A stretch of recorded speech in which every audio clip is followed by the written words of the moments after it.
does that even mean, Bauer's Game Corner? Hi there, YouTube. I'm back again for a new segment I'm calling Bauer Boxing, where I unbox a game, but I don't just unbox the game. I really dive into the game and explain what the different components do, how they work together, and then at the end of the video, show you all the unique aspects of the game and the specific cards if you really want to dive into what this game is going to feel like. And today, we're checking out Chrono Team Go. This is a promotional edition because this is a Kickstarter video. They're paying me. There's a Fiverr link down below if you want to get yourself Bauer Boxer gameplay or something like that. Everything you see here, subject to change.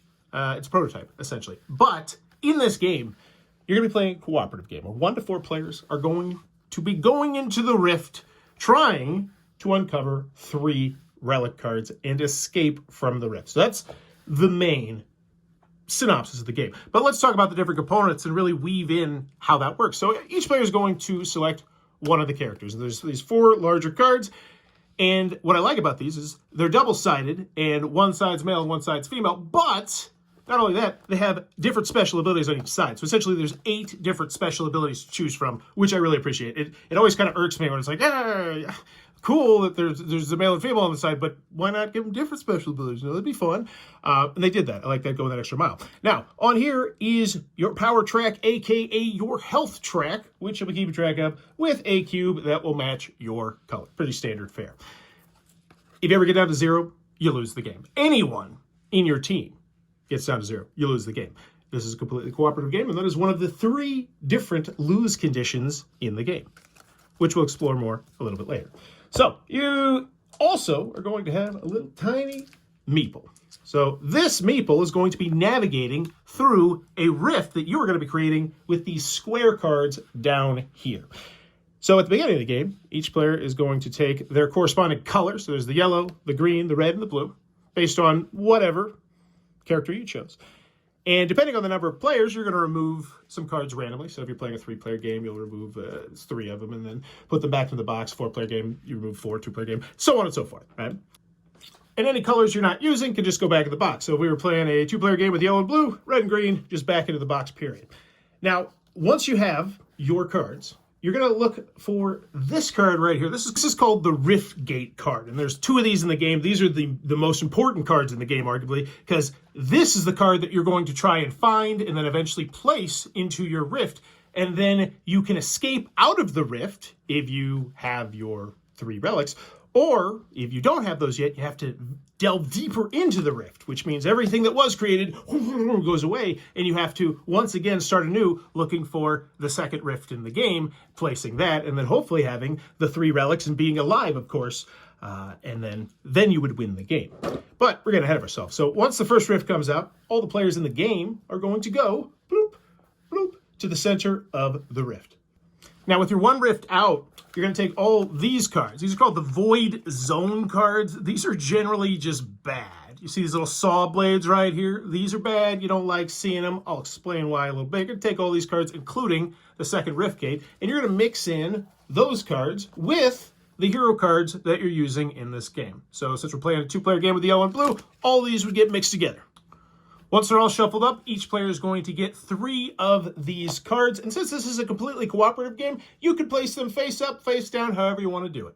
And if the game ever gets to be too easy, then consider going from face up to face down. Real easy variant you could do there. But place those out there. Now we're going to talk about the risk and reward cards. So the risk cards are these orange back cards right here. There's really 3 different types of cards you're going to see. First, these are recharge cards. These are cards you'll get, and they will give you power.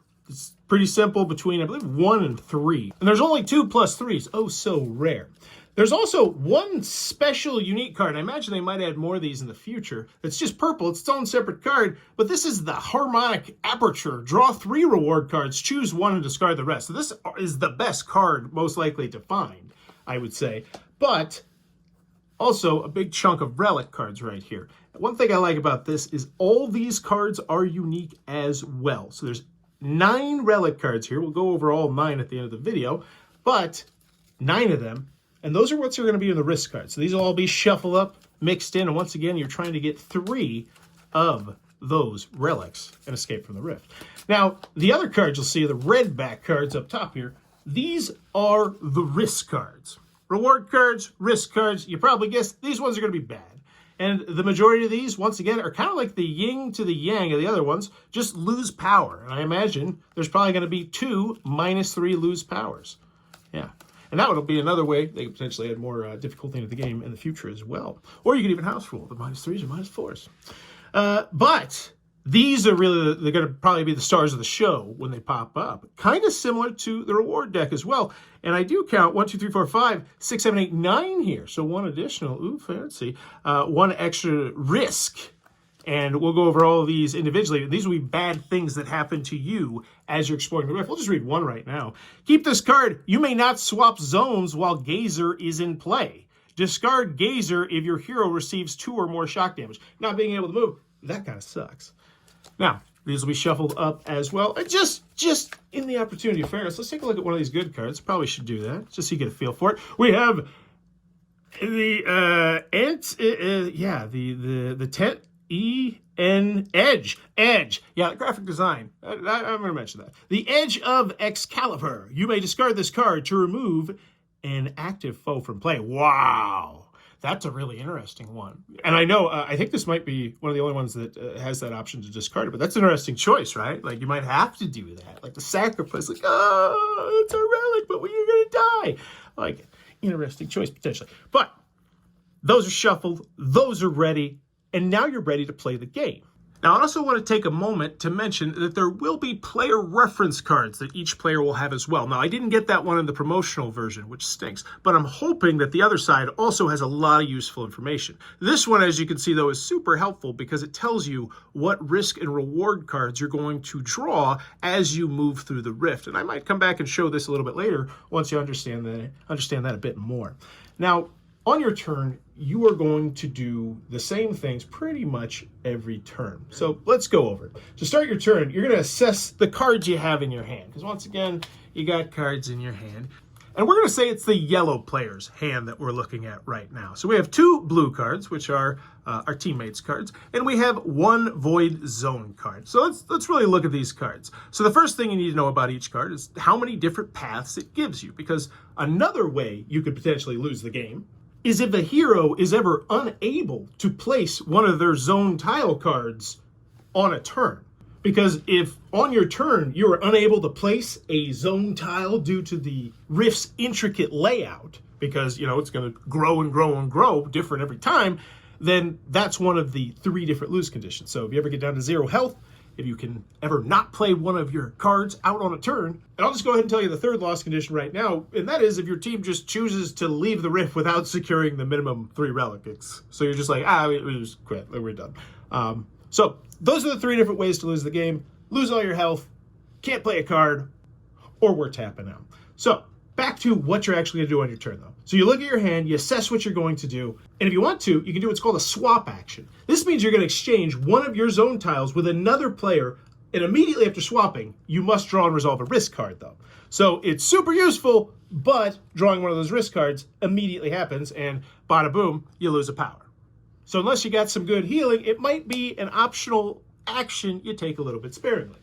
Now, another optional action you could take right now is you could swap move. So if you cannot move or just want a better position around the rift you're creating, you can make what's called a snap move. Now, to relocate your hero token to another zone tile, and just like the swap action, that's going to cause you to immediately draw another risk card. So in this instance, if I did both the swap action and the swap move, I would have just lost 4 health immediately, but I would have exactly the card I wanted, and I would be on exactly the space I wanted to be. And I'll show you a little bit more how that works later once we create a little bit more rift.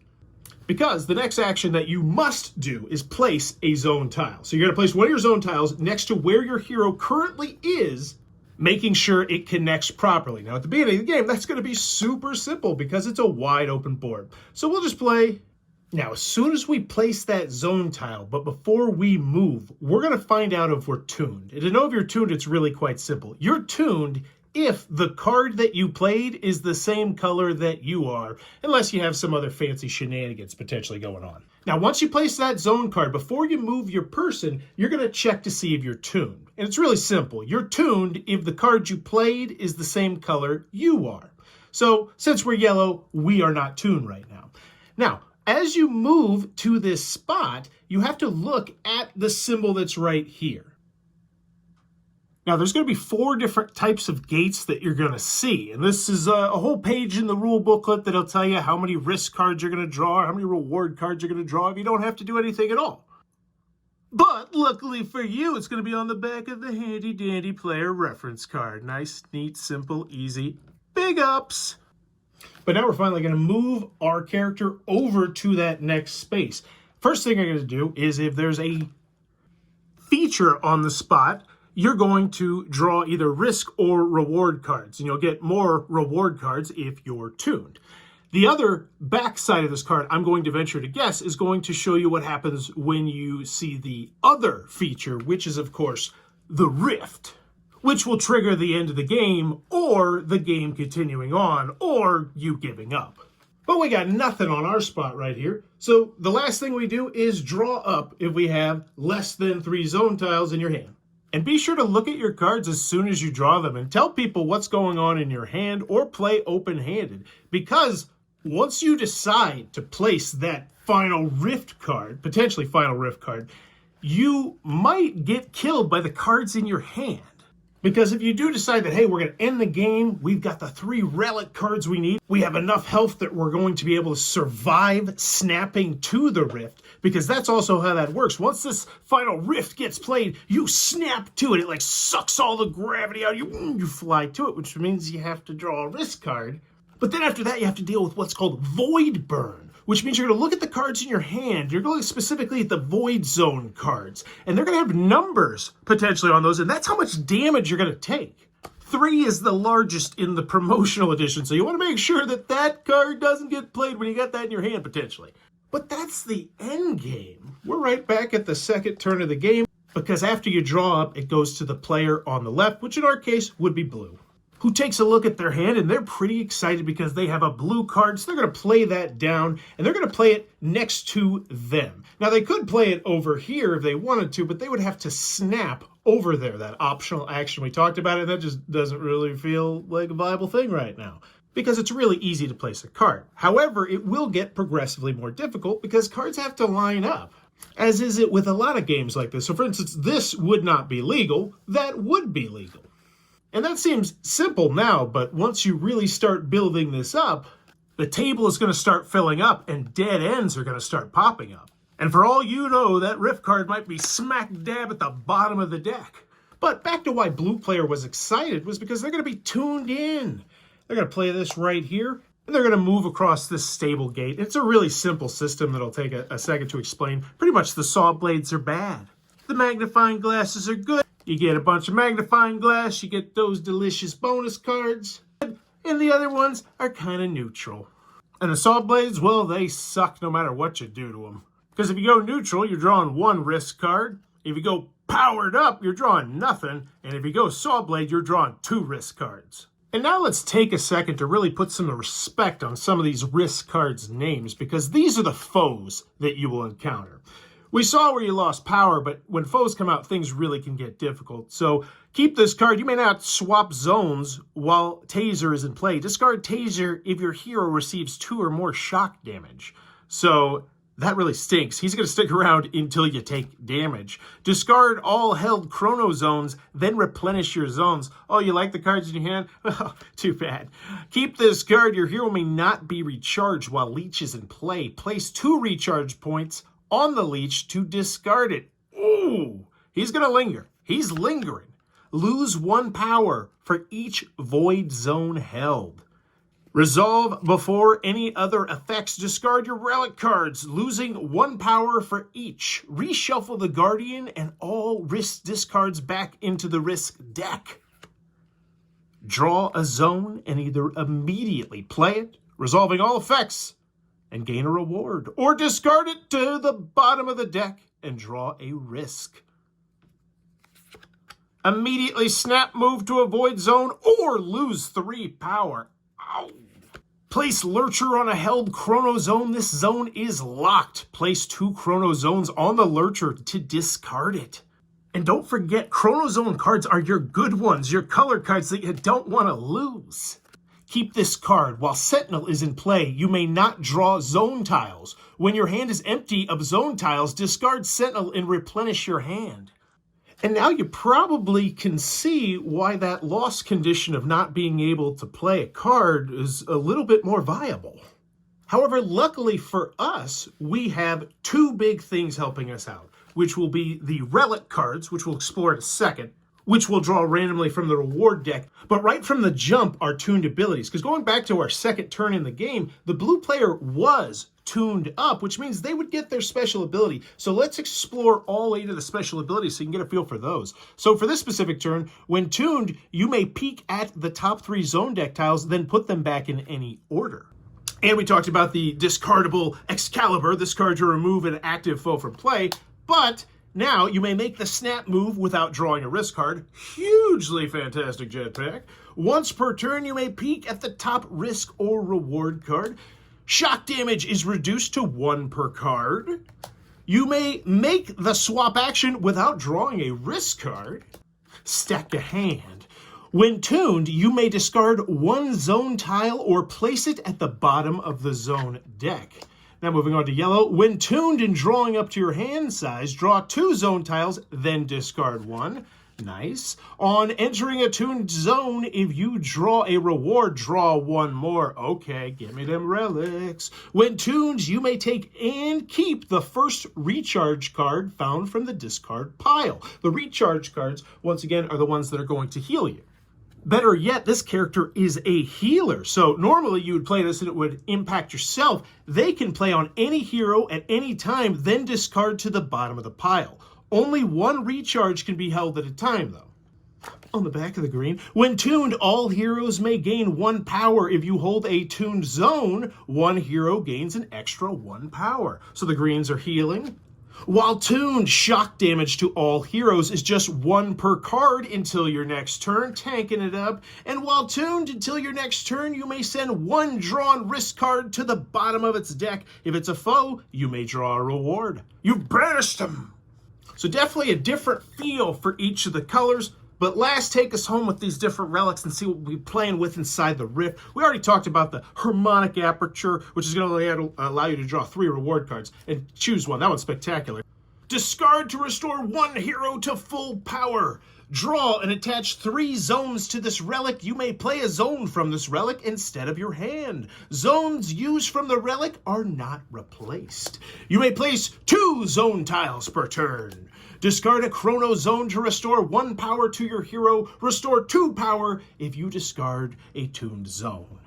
Some super powerful stuff that's going to be popping up throughout the rifts that you create in Chrono Team Go. But that is the game. If it looks like it might be your cup of tea, be sure to check out that Kickstarter link down below. Tell them Bauer's Game Corner sent you. And if you want to get your game Bauer box, be sure to check out that fire link down below. In the comments below, let me know 2 things, pretty please. What you think of this format, since this is the first Bauer box, but also, are you back in the game? Is this informative enough to be considered a how to play video, or is it more of a preview?